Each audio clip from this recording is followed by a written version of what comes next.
Vou até comentar já com o Schiller, que está na nossa escuta, porque, no fim, o que interessa é o parceiro comercial, são os laços, né, indissolúveis que há entre os povos brasileiro e argentino. Não tinha cabimento porque o presidente que foi eleito lá democraticamente, não é do agrado pessoal do presidente da República, não mandar a representação. E o presidente, naquela de pezinho para frente, pezinho para trás, manda o vice Hamilton Mourão, e não poderia ser melhor o representante brasileiro na posse do novo presidente da Argentina, né, Schiller? Bom dia.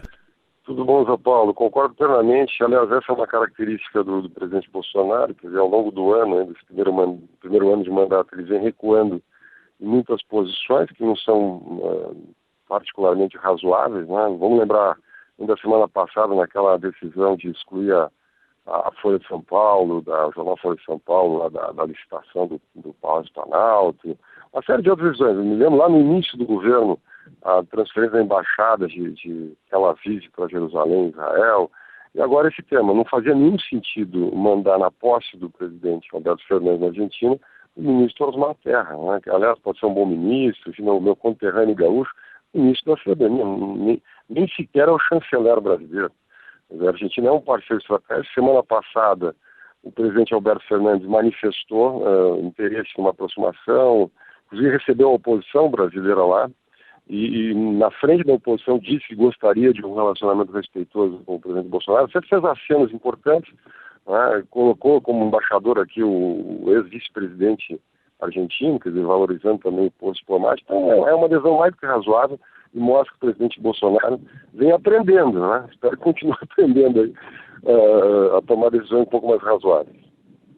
Ô Schiller, o Rafael, bom dia. Queria puxar um outro assunto com você. O Supremo Tribunal Federal começou a discutir, a ouvir partidos políticos sobre a possibilidade de candidaturas avulsas em eleições, candidaturas de pessoas não filiadas a partidos políticos. Sem surpresa nenhuma, os partidos políticos são todos contra, com exceção da Rede, que é a favor, mas com ressalvas também. O Supremo Tribunal Federal pode votar esse assunto no ano que vem.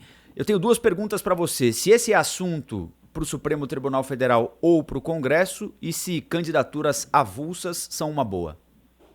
Tudo bom, Rafael? Olha, eu diria o seguinte, esse é um tema que vai estar na pauta, ele reflete exatamente esse protagonismo do Supremo na política brasileira. Vamos lembrar, pouco mais de 10 anos atrás, em 2006, o Supremo ele definiu o fim da cláusula de barreira no Brasil. Isso foi um dos fatores que causou a explosão do número de siglas no Brasil. E essa crise que o sistema partidário brasileiro vive hoje, com 27 partidos na Câmara, essa explosão partidária, esse descrédito dos partidos políticos no Brasil, e muito é resultado de uma decisão, na minha visão equivocada, que o Supremo tomou em 2006. Né? Então, agora que nós estamos nessa meio dessa crise, o Supremo vai lá tentar resolver de novo. Digamos, uma decisão, na minha opinião, muito esquisita, muito estranha, o tema das candidaturas avulsas. Né? Esse tema nasceu quando um advogado carioca, chamado Rodrigo Mesomo, pleiteou a sua candidatura à Prefeitura do Rio, né? A Justiça Eleitoral recusou, está no artigo 14 da Constituição Brasileira, que filiação partidária é um pré-requisito para a elegibilidade, ou seja, para você ser candidato no Brasil, tem que ter filiação partidária, isso está lá escrito na Constituição, no artigo 14. Então, a primeira coisa que me surpreende, Rafael, nesse debate é como é que o Supremo Tribunal Federal quer decidir, quer eliminar um artigo da Constituição brasileira.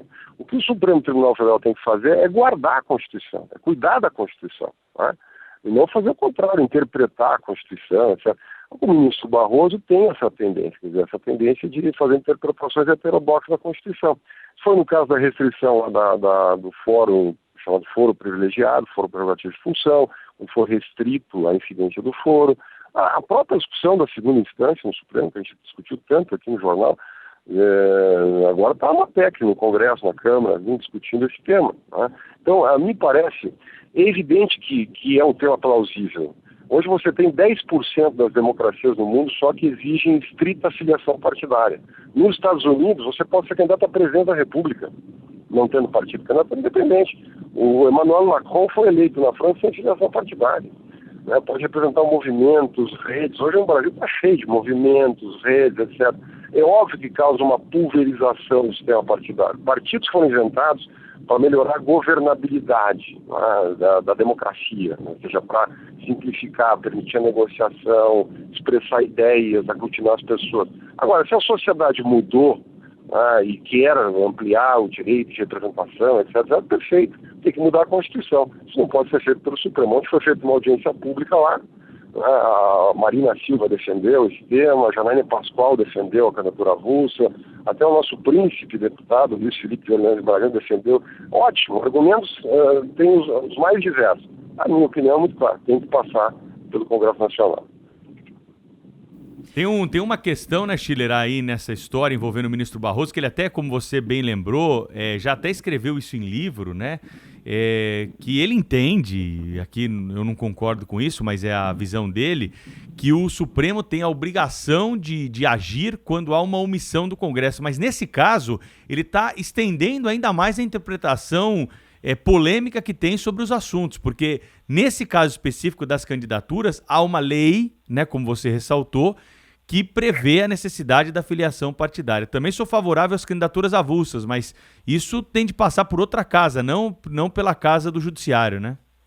Olha, isso tem virado quase uma norma. Nós criamos uma norma no Brasil. Nós estamos criando, aliás, onde o Supremo legisla.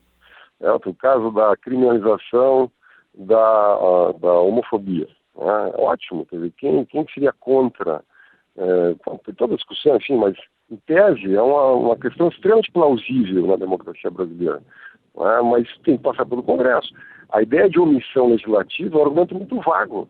Quer dizer, qualquer coisa que o Congresso demorar mais de 10 anos, ou é 5 anos, ou é 15 anos, ou é 20 anos, ou qualquer coisa que 11 pessoas considerarem razoável, 11 não, 6 pessoas, formar uma maioria no Supremo, você pode mudar a Constituição. Quer dizer, o que se alega nesse caso é que o Brasil é signatário do Pacto de São José da Costa Rica, um pacto de direitos humanos. E lá não está prevista a filiação partidária. Então, com base nesse item, no acordo internacional firmado pelo Brasil, um tratado internacional de direitos humanos, que o advogado o Dr. Rodrigo Mesomo, pediu, né, fez essa petição ao Supremo Tribunal Federal. Né? Agora, esses acordos internacionais, tratados internacionais, eles têm uma validade inferior à Constituição. Você não pode subordinar a Constituição brasileira a uma interpretação de um acordo, de um tratado internacional do qual o Brasil é signatário. Então, a mim parece, é quase no plano da loucura isso. Eu acho que o país precisa ter uma posição muito clara sobre isso. Está na Constituição, vai mudar uma cláusula da Constituição, não tem problema nenhum. PEC. O Congresso já votou várias PEC nos últimos anos, mostrou que tem consenso, tem possibilidade, tem maioria, tem capacidade de mudar a Constituição. Agora, se nós criarmos essa norma e o Supremo vai mudando a Constituição, nós estamos dando uma desautorização sistemática, eu diria até uma desresponsabilização do Congresso Nacional, uma das suas funções básicas na República é fazer leis, né, que é produzir leis e a própria Constituição. Ô Schiller, bom dia, Thaís aqui. Deixa eu te perguntar uma coisa. Eu queria a tua opinião aí sobre essa tramitação do projeto do saneamento, que o trem que não desenrolou, que engastalhou, como diz em Minas, no Congresso Nacional esse ano. Nós estamos indo para essa última semana do Congresso Nacional, dizer, tantos dados saindo, IDH, enfim, vários outros indicadores mostrando como a gente passa vergonha nesse quesito. Por que esse negócio está travando tanto? A gente sabe do lobby dos estados que não querem perder essa boquinha, mas isso, diante dessa realidade, esse pessoal ainda continua ganhando no grito, Schiller? Olha, Thaís, essa eu diria que é uma das grandes questões brasileiras. O tema do marco do saneamento, vamos lá, todo mundo conhece os dados. Tem 100 milhões de pessoas no Brasil que não têm acesso ao esgoto tratado. Isso é um desastre. Você tem 94% que é estatal. São as velhas companhias estatais de saneamento que atendem os municípios é que têm poder concedente. Né? Então você tem... Eu converso muito com empresas do setor privado que oferecem, você tem algumas grandes empresas no Brasil que oferecem serviço, né? E diz o seguinte, você tem centenas, milhares de regulações, cada município, em tese, pode produzir uma legislação. Então, muda o prefeito, cria uma enorme insegurança. A Câmara de Vereadores decide uma outra norma, né? Vocês têm os chamados contratos de programa, que são contratos que não são feitos por licitação, você não tem a competição, eles não dão segurança jurídica. Então, o marco legal, o primeiro ponto é contratos por concessão, por 30 anos, com a regulação da Agência Nacional de Águas, uma regulação federal, unificada. Então, uma empresa internacional, um fundo de pensão, enfim, que queira investir nisso, o Brasil precisa muito investimento, vai ter segurança de para fazer isso. Só que isso, né, depara, como tu bem disseste, nos interesses das companhias estaduais, dos governadores, da burocracia, dos sindicatos, etc., que comandam essas empresas. Então, essa é a discussão. Se vai se permitir ou não a prorrogação dos contratos de programa, ou se vai exigir logo uma licitação para todo mundo, né? Se vai se dar um prazo, qual é o prazo. Essa é a discussão. Eu acho difícil votar esse ano ainda, está terminando o ano. Infelizmente, o Brasil parece que não tem pressa, né? Nós vamos passar Natal, Ano Novo, vamos passar o Carnaval, e eventualmente esse assunto vai voltar aí, espero, no início do semestre que vem.